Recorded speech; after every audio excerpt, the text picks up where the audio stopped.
Welcome. This is Impact 2020. My name is Nathaniel Watkins, and this is our attempt to have an open conversation about current events, about things such as social injustice, about the current events that are going on. Normally, we have a guest that comes in and we ask a bunch of questions and we have the open conversation. This week, we won't have a guest. We will just have the open conversation. So, what I encourage everyone to do who may be viewing this live is to type in a question, ask a question so that we can keep the conversation going. We will still go over the topics this week. We will still have our open conversation. But if you have any kind of questions or comments that you want to add to the conversation, please feel free. And let's start. Let's start with where we're at currently in society. Currently, right now, with what's been going on. We all know that a great wave of protests and a great wave of new acknowledgement of police brutality started basically when George Floyd was, I'll say, murdered by the police. And then as we looked on and we saw Ahmaud Arbery, we saw Breonna Taylor, things just cascaded and continued to go on and on. And questions were asked. And we tackled some issues. We talked about statues, Confederate statues, and many of those symbols of our past, racist symbols of our past that were taken down. We talked about what's the role of police. Should we defund police? We talked about what is the actions of white people and black people as far as white privilege, or as far as understanding and listening to the plight of African Americans, Black Americans, Brown Americans, minorities. And ultimately, one of the things that we wanted to talk about here was the role of the Christian church, the role of the African American church, the role of individual Christians in this I'll say battle, or this fight that we're going to have. And we brought many people on with many different views.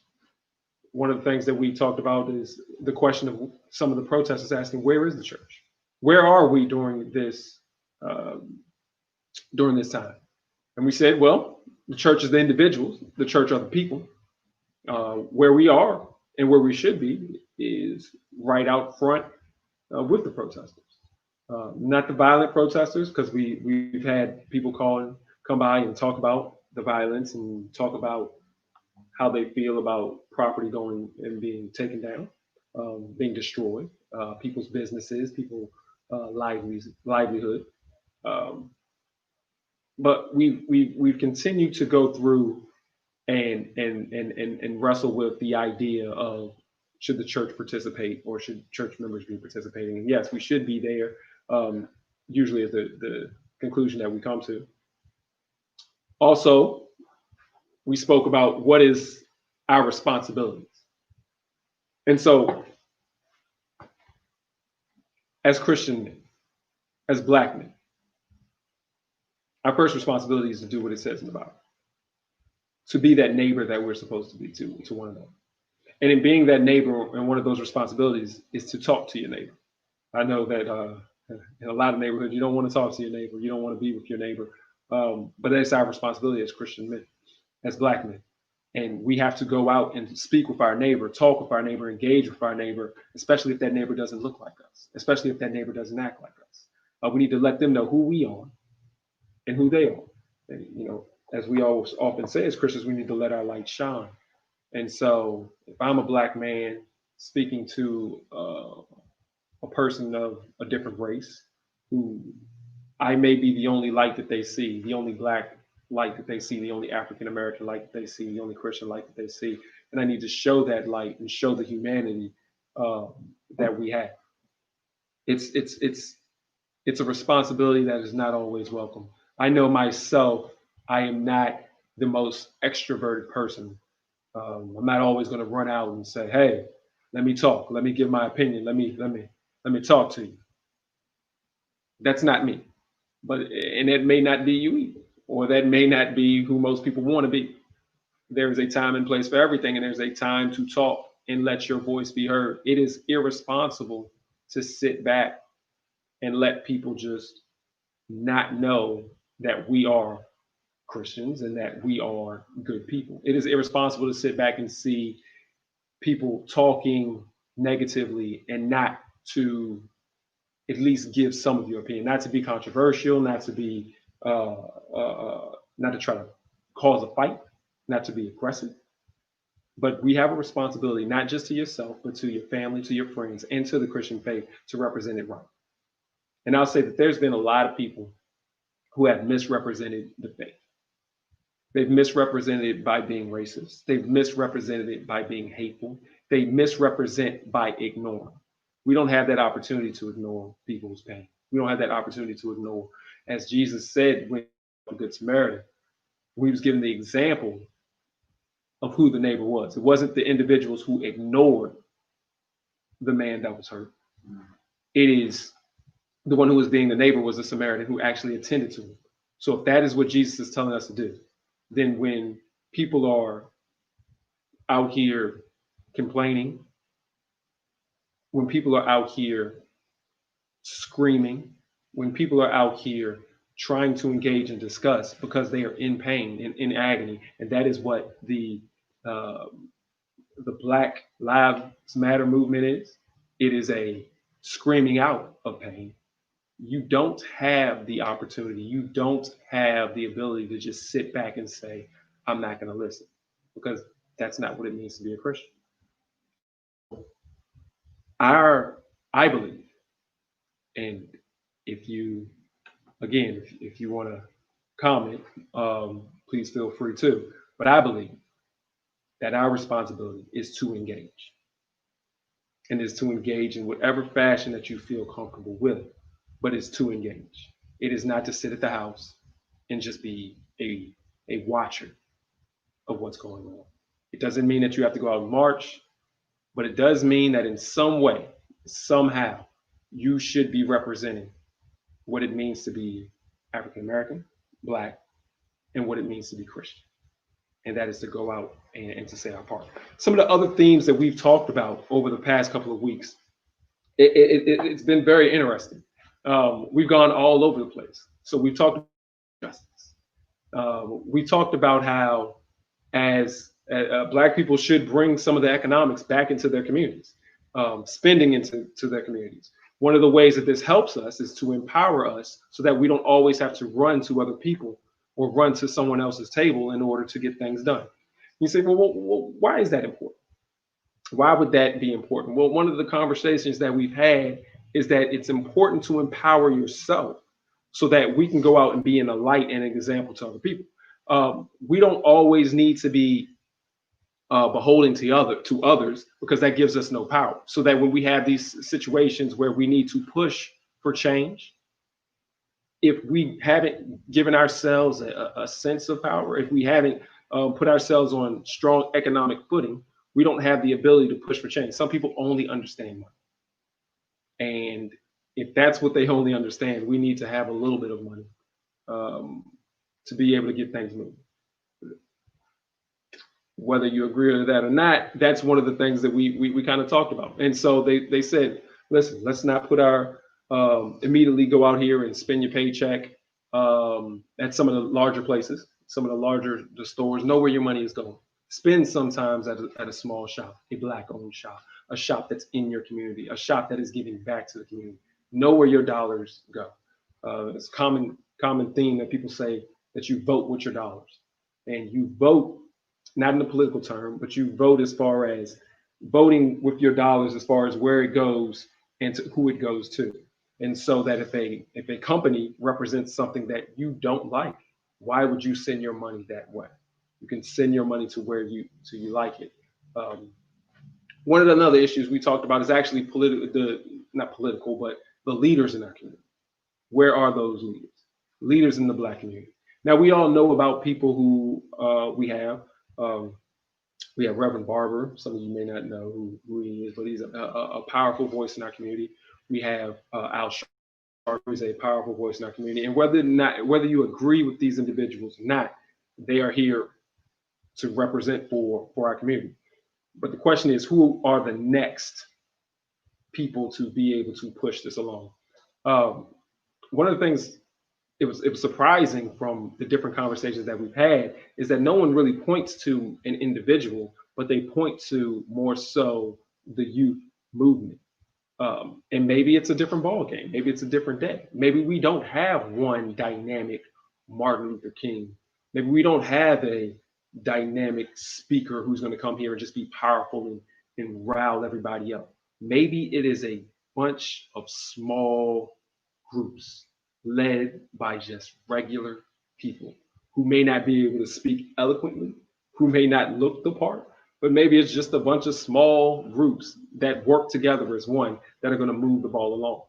It is amazing that for years and years and years, we've complained about Confederate flags and we've complained about statues and we've complained about just all of these different things. And within a 5-month time span, they have moved the ball so much further than we ever could have imagined. It's an interesting concept, and that's one of those that we've talked about. Now we've gone over and over again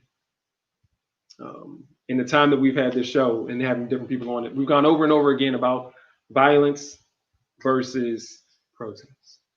On the one hand, you have the peaceful protest, which everyone loves. On the other hand, you have the violent protest, which most people seem initially to say we shouldn't do that. But then there's always the question of, but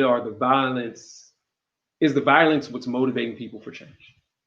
Would protest, just protest, which we've been doing for years, protest, which has happened repeatedly, peaceful protest, do they move the ball?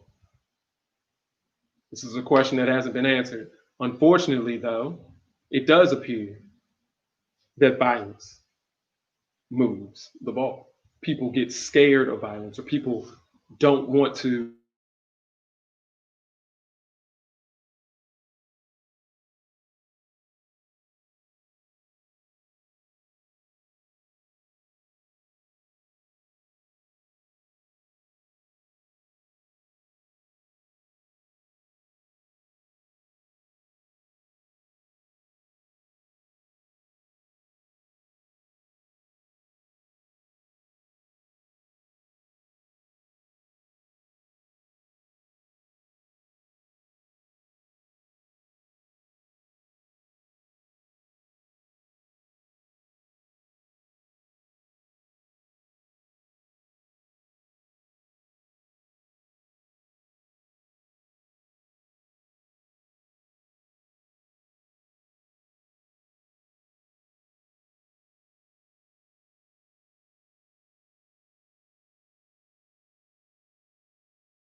Well, we lost it, but now I'm back. A little technical difficulty.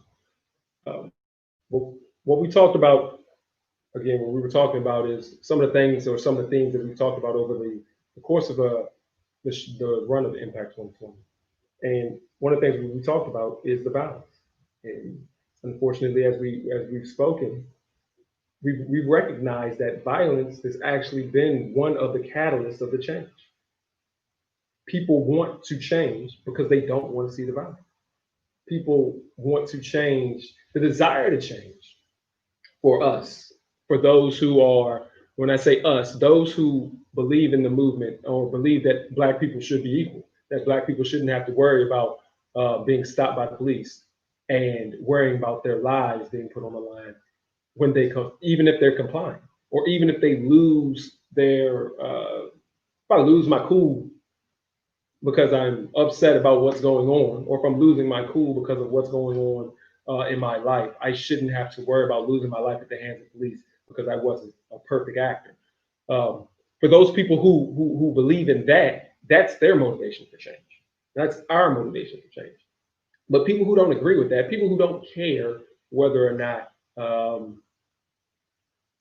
they don't care whether or not a Black person actually is killed by the police. They don't care whether or not, you know, if you're guilty of a crime, but you should be arrested, you might get yourself shot or roughed up by the police.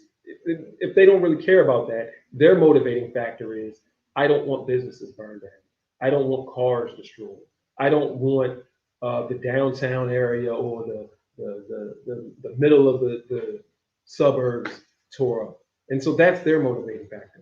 Unfortunately, both of those motivating factors, your desire for social justice or your fear of losing property, those two desires unfortunately work hand in hand. And unfortunately, that's what we've seen. They work hand in hand.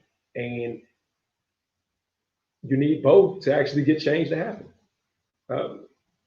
And so that's one of the things that we really wrestled with.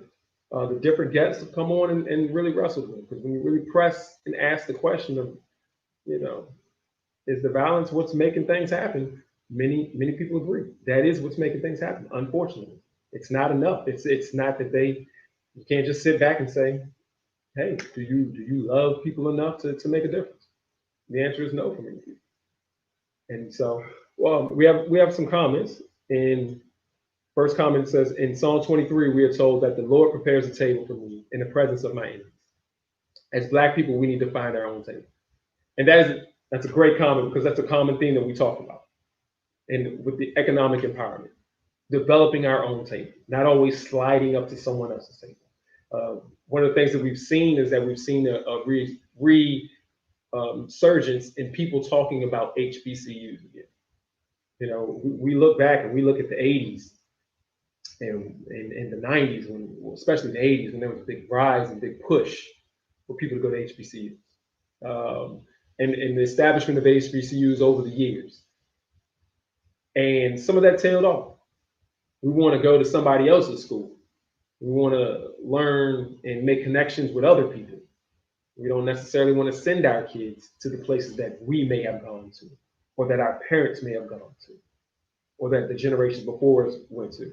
And so one of those, that's a positive thing that we reinvigorate and say, hey, it's not that we're trying to separate, but we do also need to have pride in our own and in ourselves. And who is going to teach us how to be us better than us? And that is not about being separate. Other cultures do that. When you look at other people and you ask them about their culture and their heritage, they're able to tell you where they're from, where they came from. And so we want to continue on to make sure that we can do some of the same things.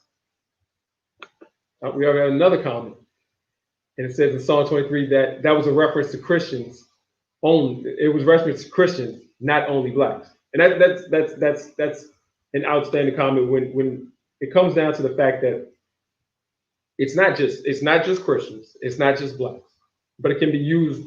I think it can be used across the board. It can be used, for example, I'll go and I'll talk about the Jewish people here in the United States. One of the great things about what some of the Jewish people are able to do is that they're able to teach their own children about their heritage. They're able to keep Jewish communities, Jewish schools together.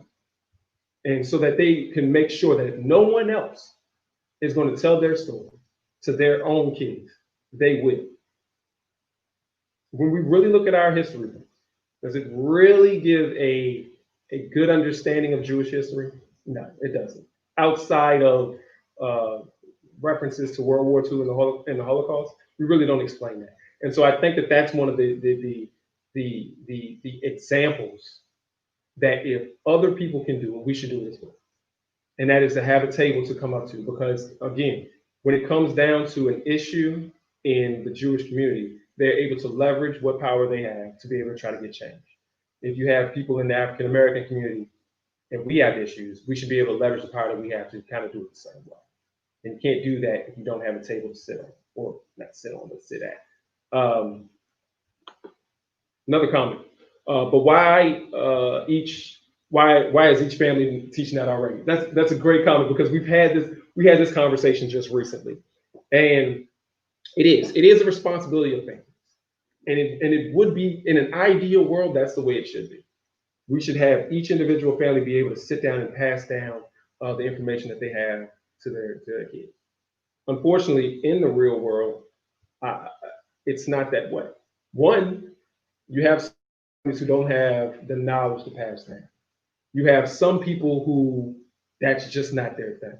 And so when we leave it up to each individual family, then everyone will get a different story. Some people will get a great story. Some people will get no story. And so we are a village. You know what they used to say, it takes a village to raise a child. We are a village. We take care of each other. And that's the whole loving thy neighbor aspect. We can't try to do things by ourselves. We are a neighborhood.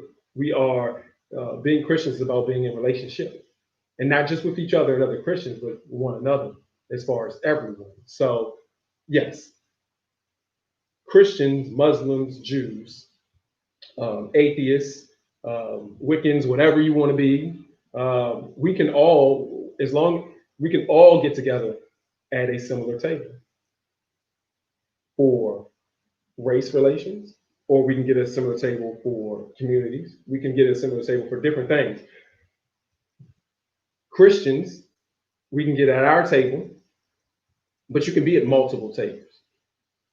And so one of the themes is to not only have a table for African Americans, but yes, also have a table for Christians. That's a great comment. I really do appreciate the comments, and I think that it's a great comment that we sit back and we really look at the dynamics of whose responsibility is it? Whose responsibility is it for change? Is it on us as individuals? Is it on us as individuals to make sure that we do it ourselves, or is it us as the community, as the church community, as the African American community? And we're talking about two different dynamics, and at the same time talking about the same dynamic. So it's a little weird. But whose responsibility is it? As they say, am I my brother's keeper? If you are a Christian, I say absolutely. If someone else doesn't have the ability or the desire to do what needs to be done as far as helping out in our community, whatever it needs to be, as a Christian person, it is your duty, I believe, to step up to the plate. That's what it means to be a neighbor. And we have another comment. Family responsibility is always first. I'm going to say it depends on the definition of family. Because some people, when they say family, they mean their brother, their sister, their cousin. I would dare say, and I'll take it from the two angles. I would dare say, based on, and this is based on some of the conversations we've had over the time that we've had impact, and based on, and this is my opinion. Family is whoever is your neighbor. Your family can be your blood, but your family also can be the next man down the street. It can be whoever is around. So when I think family first, here's even a better understanding. I have a son. He's 3 years old, and I told my wife this story. When my son was born, he had to go to the NICU, or the intensive care unit for kids or babies. I think that's what they call it. I'm not a doctor, so I don't really know the specifics of that. But from that, I told her from the moment he went into the NICU and the moment he was born, I was no longer. I was a father of a son, but I at that point I realized I was not a father of a son. I was a father of every son in the world. And it sounds silly, it may sound even stupid, but at that point I realized that everything that I wanted to pour into him, I had a responsibility that anybody else didn't get it. They were going to get poured in. There were other babies in the NICU, and they had a thing where they needed babies to be picked up and held, because they needed to just have that relationship and that holding. Well, my son was in the NICU, but I also saw other babies in the NICU. Some babies who had been abandoned because their parents were on drugs. Some babies who were just there, but their parents were hours away and they couldn't come to the NICU every day like I could. And so what that showed me is, hey, go over there, and you have to, it's a hospital, there's a bunch of rules and everything like that. But what they had is they had people who sat there and held babies. Older people, retirees who just sat there and held babies. And they held them like they were babies. And so what I realized, and what I think most people, what a lot of people realize, is that family is whoever is around. I think that once you become a Christian, that your definition of family no longer is your blood, no longer is even your skin color, and that is what it means to treat your neighbor as yourself is to treat everyone as you would your own family. And so I think that is what we're really looking at.